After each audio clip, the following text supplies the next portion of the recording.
রাম নারায়ণ রাম। আজ পৃথিবীতে যে ৮০০ কোটি মানুষ রয়েছেন, তাদের জন্মের সময় একই কণ্ঠস্বর, একই ধ্বনি নিয়ে এসেছেন। যখন শিশুর জন্ম হয়, তখন সবাই একই শব্দ নিয়ে জন্মায়। যারা সনাতন ধর্মের, তাদের ঘরে সন্তান জন্মালে কি সে হরে কৃষ্ণ বলে জন্ম নেয়? মুসলমানের ঘরে সন্তান জন্মালে কি আল্লাহু আকবার বলে জন্ম নেয়? বা খ্রিস্টানের শিশু গড গড বলে কি জন্ম নেয়? পৃথিবীতে ৪০০ রকমের ধর্ম অনুসরণকারী যত মানুষ আছেন, তারা তাদের নিজ নিজ ধর্মের কথা নিয়ে নয়, বরং ওয়া ওয়া করে কাঁদতে কাঁদতে জন্মগ্রহণ করেন। আমরা এই পৃথিবীর সকল ধর্মের রক্ষক ও ধর্মপ্রেমী মানুষের কাছে একটাই প্রশ্ন করতে চাই যে, তাদের এই মনুষ্য সৃষ্ট ধর্ম যদি এতই বিশেষ, এতই শক্তিশালী, তাহলে কেন তাদের সন্তানরা তাদের নিজ ধর্মের কথা নিয়ে জন্মগ্রহণ করেনি কেন? এই সমস্ত শিশু যখন বিভিন্ন ধর্মে জন্মগ্রহণ করেছিল, তখন সবাই একই শব্দ করে জন্মগ্রহণ করেছিল। একইভাবে যখন তারা এই পৃথিবী ছেড়ে চলে যায়, তখন তারা নিজ নিজ ধর্মের ধ্বনি নিয়ে নয়, বরং একই রকম শব্দ করে। সব ধর্মের মানুষেরই দুঃখ কষ্টের ধ্বনি একই। আমাদের দেশের প্রথম প্রধানমন্ত্রী জওহরলাল নেহেরু বা আমাদের জাতির জনক মহাত্মা গান্ধী, তারা কি আলাদা আলাদা শব্দ করে জন্মেছিলেন, নাকি অন্য শব্দ করতে করতে মারা গিয়েছিলেন? তারা সবাই একই শব্দ করতে করতে জন্ম নিয়েছিলেন। এমনকি মৃত্যুর সময় বেদনার শব্দও একই ছিল। নোবেল পুরস্কার বিজয়ী রবীন্দ্রনাথ ঠাকুর, যিনি জাতীয় সঙ্গীত জনগণ মন রচনা করেছিলেন, যখন মারা গেলেন, তখন কি তিনি সেই সময়ে জনগণ মন গেয়েছিলেন? আজও মানুষ এই জিনিসটা বুঝতে পারছে না। মানুষ মনে করে আমরা এখানে যেমন আছি, শুধুমাত্র এইটুকুই। মৃত্যুর পর কি হবে কেউ কি দেখেছে? কিন্তু ভাবার বিষয় হলো, মৃত্যুর পর যদি আমরা কোথাও না যাই, তাহলে আমরা কোথা থেকে এসেছি? এমন কিছু জায়গা তো আছে যেখানে মানুষ যায় এবং সেখান থেকেই আসে।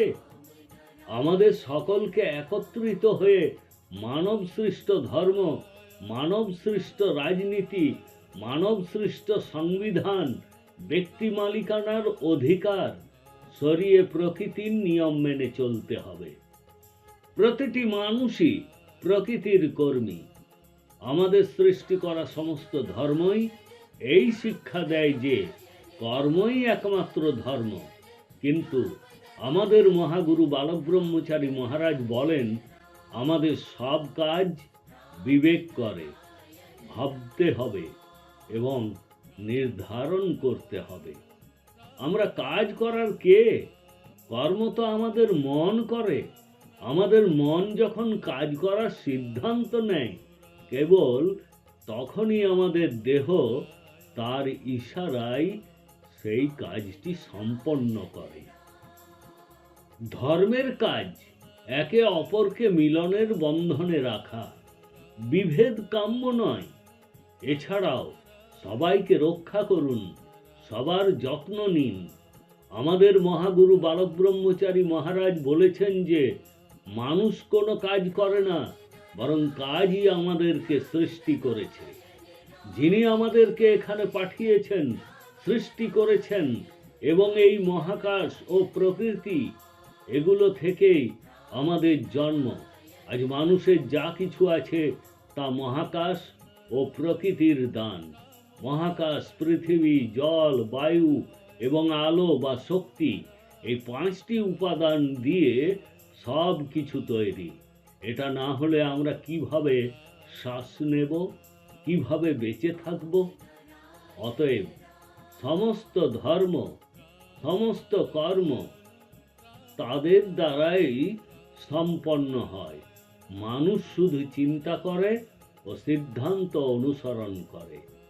মহাকাশ সৃষ্টি করেছে প্রকৃতির, সৃষ্টি করেছে মহাবিশ্ব, এবং এই মহাসৃষ্টিতেই আমাদের সকলের অস্তিত্ব। এই সমস্ত কিছু একে অপরের সাথে যুক্ত।